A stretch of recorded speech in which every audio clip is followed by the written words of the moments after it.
नमस्कार दोस्तों, PWP online classes में आपका हार्दिक स्वागत है। मैं प्रीतम आपका हार्दिक अभिनंदन करता हूं। तो मेरे प्यारे दोस्तों, UPSSC पैट के माध्यम से हमारे पेपर में सुप्रीम कोर्ट भी पूछा जा रहा है। तो सुप्रीम कोर्ट से संबंधित जो भी क्वेश्चन होगा आपका, आप ध्यानपूर्वक पढ़ेंगे, पूरी क्लास को सावधानी के साथ देखेंगे। मेरे प्यारे दोस्तों, क्लास को कोई छोड़ेगा नहीं।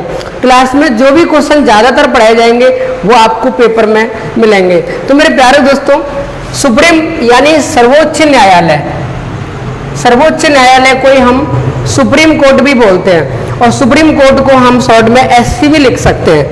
तो देखो, बात आती है ये जो सर्वोच्च न्यायालय, इसकी स्थापना सबसे पहले कब हुई? तो अंग्रेजों के समय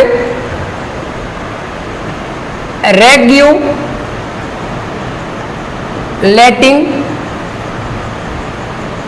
एक्ट आया 1773 ईस्वी में, यानी 1773 रेगुलेटरी एक्ट के अंतर्गत, यानी भारत में अंग्रेजों के द्वारा अगर पहला कोई लिखित कानून आया है, कोई पहला लिखित कानून नहीं था, लेकिन अंग्रेजों के द्वारा अगर भारत में पहला कोई लिखित कानून आया है तो वो रेगुलेटिंग एक्ट 1773 के अंतर्गत ही कहा गया कि भारत में एक सर्वोच्च न्यायालय की स्थापना होगी। सर्वोच्च न्यायालय की स्थापना यानी सर्वोच्च न्यायालय की स्थापना, सर्वोच्च न्यायालय की स्थापना 1774 ईस्वी में, यानी सर्वोच्च न्यायालय की स्थापना कब हुई भारत में? 1774 ईस्वी में। अगर पूछ ले कहाँ पर, तो कोलकाता में, यानी पहले इसको कहा जाता था कलकत्ता। कलकत्ता की स्थापना जॉर्ज नॉक ने की है। यह कलकत्ता वर्तमान में पश्चिम बंगाल की राजधानी है। तो भारत में सर्वोच्च न्यायालय की स्थापना कहाँ पर हुई? कलकत्ता में। कब हुई? 1774 में। अगर पूछ ले किस एक्ट के अंतर्गत, तो रेगुलेटिंग एक्ट 1773 के अंतर्गत। इसके अंतर्गत सुप्रीम कोर्ट की स्थापना हुई। प्रथम न्यायाधीश, यानी सर्वोच्च न्यायालय की प्रथम न्यायाधीश कौन थी? तो एलिजा इम्पे, यानी सर्वोच्च न्यायालय की पहली न्यायाधीश कौन ही? Elijah Impey. लेकिन ये धीमे धीमे, ये केवल कलकत्ता के लिए आया, पश्चिम बंगाल के लिए आया था। लेकिन धीमे धीमे आगे की कहानियां, यानी आगे के जो भी कानून थे, जिन व्यक्तियों के केस थे, उनको भी ले लिया गया। लेकिन समय बदला। 1900 भारत शासन अधिनियम 1935 के अंतर्गत, यानी भारत शासन अधिनियम 1935 के अंतर्गत 1 अक्टूबर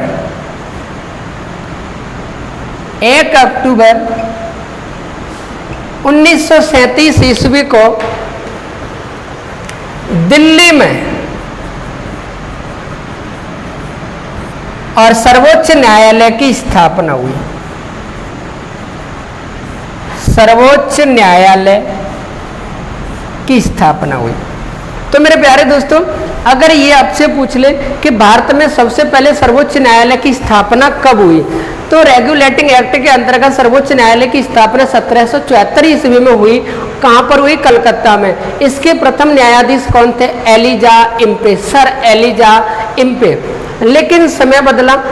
भारत शासन अधिनियम 1935 के अंतर्गत 1 अक्टूबर 1937 को दिल्ली में सर्वोच्च न्यायालय की स्थापना हुई। लेकिन सर्वोच्च न्यायालय, इसका नाम नहीं दिया गया और कहा गया संघीय न्यायालय। क्या नाम दिया गया? संघीय न्यायालय, या बोला गया फेडरल कोर्ट। फेडरल कोर्ट, यानी संघीय न्यायालयों को भी क्या कहा जाता है, फेडरल कोर्ट। तो इसके प्रथम न्यायाधीश, प्रथम न्यायाधीश सर मॉरिस गुएर, यानी फेडरल कोर्ट के संघीय न्यायालय के दिल्ली में जिस फेडरल कोर्ट की स्थापना हो रही है उसकी स्थापना कब हुई, 1 अक्टूबर 1937 ईस्वी को। लेकिन ये किस अधिनियम के अंतर्गत हुई थी, भारत शासन अधिनियम 1935 के अंतर्गत दिल्ली में हुई। इसको कहा जाता था संघीय न्यायालय, यानी फेडरल कोर्ट। फेडरल कोर्ट मेरे दोस्तों उसको बोलते हैं जिसके अलावा, यानी जिसके दिए गए निर्णयों को हम किसी और अन्य न्यायालय में चुनौती दे सकें।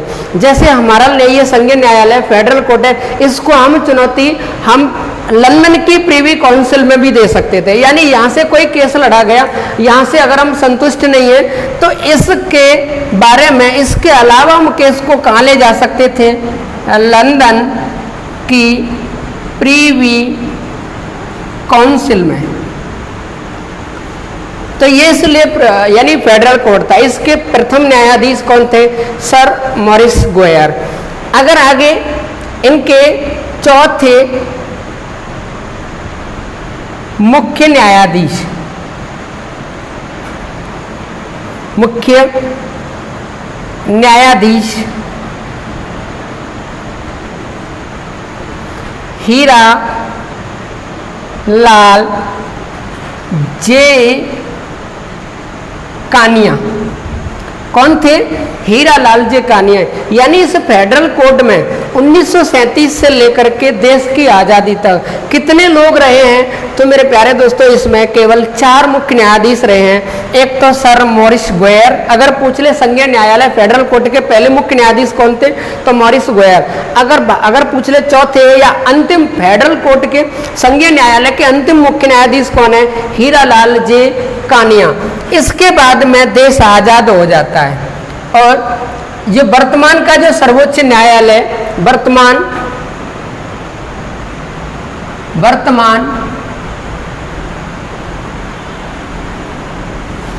सर्वोच्च न्यायालय कब अस्तित्व में आया, अगर ये पूछ ले, यानी प्रथम जो वर्तमान सर्वोच्च न्यायालय ये कब अस्तित्व में आया, तो 28 जनवरी 1985 ईस्वी को अस्तित्व में आया। वर्तमान में दिल्ली में जो सुप्रीम कोर्ट है ये कब अस्तित्व में आया, तो ये 28 जनवरी 1950 में। तो मेरे प्यारे दोस्तों एक क्वेश्चन ज़्यादातर बनता है कि डॉक्टर हमारे यहाँ पे राष्ट्रपति को जो शपथ दिलाता है वो सर्वोच्च न्यायालय का मुख्य न्यायाधीश दिलाता है, लेकिन सर्वोच्च न्यायालय का जो वर्तमान अस्तित्व है वो 28 जनवरी 1950 में आ रहा है। लेकिन 26 जनवरी 1950 को देश के राष्ट्रपति का चुनाव हो जाता है, देश के राष्ट्रपति भी घोषित हो जाते हैं। तो मेरे प्यारे दोस्तों 26 जनवरी को अगर पूछ भी ले डॉक्टर राजेंद्र प्रसाद को शपथ किसने दिलाई, यानी डॉक्टर राजेंद्र प्रसाद को शपथ डॉक्टर राजेंद्र प्रसाद को शपथ किसने दिलाई, तो ये दिलाई थी हीरा लाल जे कानिया ने। यानी डॉक्टर राजेंद्र प्रसाद को शपथ किसने दिलाई, तो हीरा लाल जे कानिया। आगे जो नोट पॉइंट है, हीरा लाल जे कानिया व सबस्याची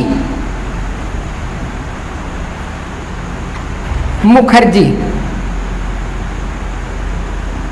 यानी हीरालाल जे कानिया और सबस्याची मुखर्जी, ये दोनों मुख्य न्यायाधीश ऐसे हैं जिनकी कार्यकाल के दौरान मृत्यु हो गई। कार्यकाल के दौरान क्या हो गई, मृत्यु।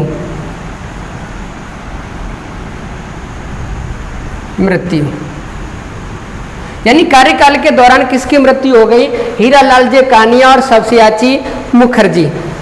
अगर पूछ ले प्रथम महिला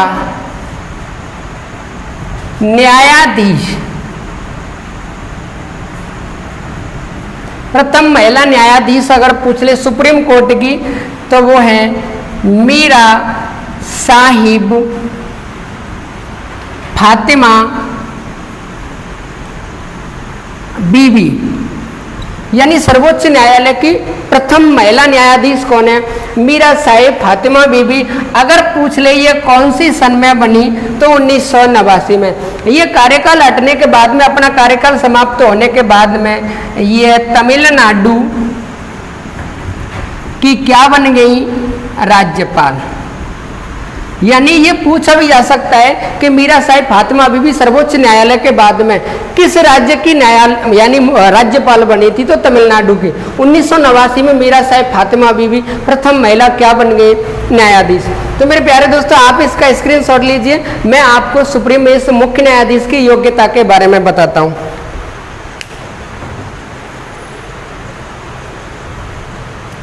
स्क्रीनशॉट ले लिया होगा।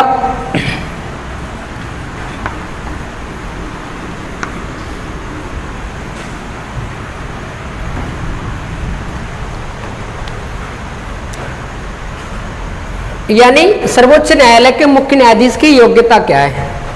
योग्यता, सबसे पहली बात, वह भारत का नागरिक हो। केवल योग्यता दो ही लिखी गई है उसमें।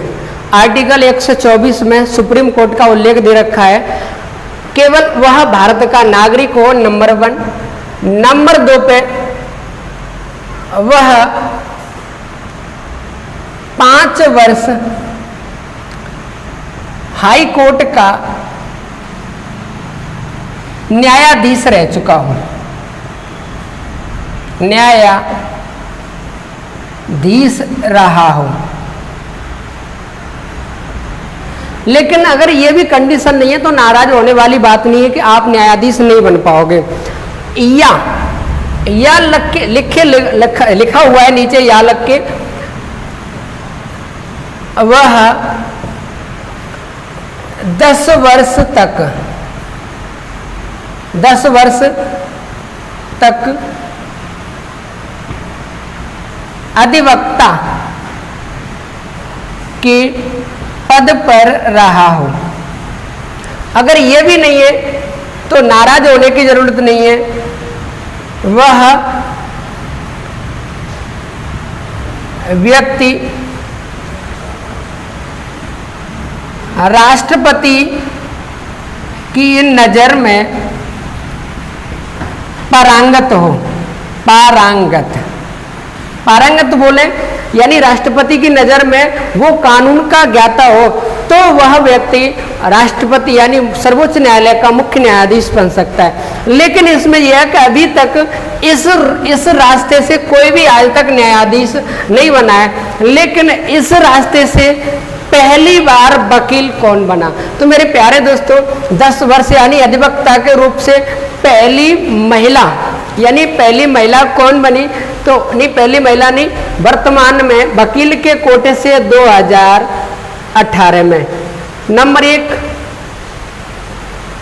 इंदु मल्होत्रा, यानी इंदु मल्होत्रा ये वर्तमान में वकील के कोटे से क्या है? मुख्य यानी न्यायाधीश है। नंबर 2 भानुमति। नंबर 2 पे कौन है? भानुमति। तो वर्तमान यानी 2018 में ये न्यायाधीश बनी है। तो अगर पूछ ले सुप्रीम कोर्ट में अभी कितनी महिला न्यायाधीश हैं, तो सुप्रीम कोर्ट में अभी महिलाएं एक तो इंदु मल्होत्रा और एक आपकी भानुमति। तो मेरे प्यारे दोस्तों, हमें यानी सर्वोच्च न्यायालय के मुख्य न्यायाधीश के बारे में योग्यता जो देखनी है न्यायाधीश के लिए, एक नंबर वो भारत का नागरिक हो, 5 साल हाई कोर्ट का न्यायाधीश रहा हो, या अगर ये भी नहीं है तो या 10 वर्ष तक अधिवक्ता यानी वकील, अधिवक्ता का मतलब होता है वकील के पद पर रहा हो, या वह व्यक्ति राष्ट्रपति की नजर में पारंगत हो यानी कानून का ज्ञाता हो। अब इसके बाद आर्टिकल 124 अनुच्छेद 124 में सर्वोच्च न्यायालय का उल्लेख दे रखा है, यानी आर्टिकल 124 में सर्वोच्च न्यायालय का उल्लेख दे रखा है और इसी में बोल रखा है कि सर्वोच्च न्यायालय में न्यायाधीशों की संख्या 1 होगा मुख्य और 7 होंगे अन्य। यानी 1950 यानी 28 जनवरी 1950 को जब सुप्रीम कोर्ट अस्तित्व में आया तो इसमें 1 मुख्य न्यायाधीश था और 7 अन्य न्यायाधीश थे। 1 मुख्य न्यायाधीश और 7 अन्य न्यायाधीश। यानी उस समय वो 1 तो मुख्य न्यायाधीश थे, 7 अन्य न्यायाधीश। लेकिन वर्तमान 2021 में 1 मुख्य न्यायाधीश व 33 अन्य न्यायाधीश हैं। तो मेरे प्यारे दोस्तों, ये बात जानना जरूरी है कि सुप्रीम कोर्ट में यानी सर्वोच्च न्यायालय में शुरू में यानी पहले जब कितने मुख्य न्यायाधीश या कितने न्यायाधीश थे, तो टोटल 8 थे। टोटल कितने थे? 8, लेकिन उसमें 1 मुख्य न्यायाधीश और 7 अन्य न्यायाधीश थे। वर्तमान 2021 में 1 मुख्य न्यायाधीश और 33 क्या हैं? अन्य न्यायाधीश हैं। लेकिन एक क्वेश्चन आता है कि सर्वोच्च न्यायालय के मुख्य न्यायाधीशों में वृद्धि कौन कर सकता है? यानी सर्वोच्च न्यायालय के मुख्य न्यायाधीश में वृद्धि कौन कर सकता है? तो मेरे प्यारे दोस्तों, संसद सर्वोच्च न्यायालय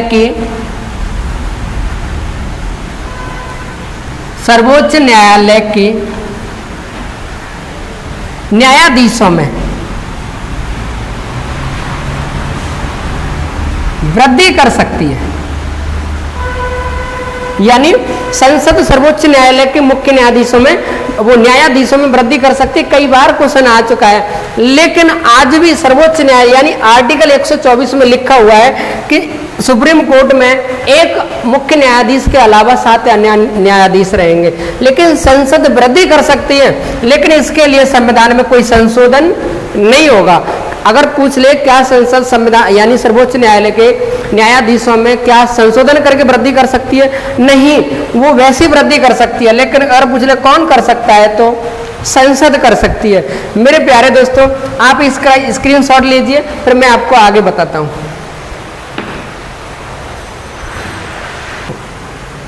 स्क्रीनशॉट ले लिया होगा, देखो।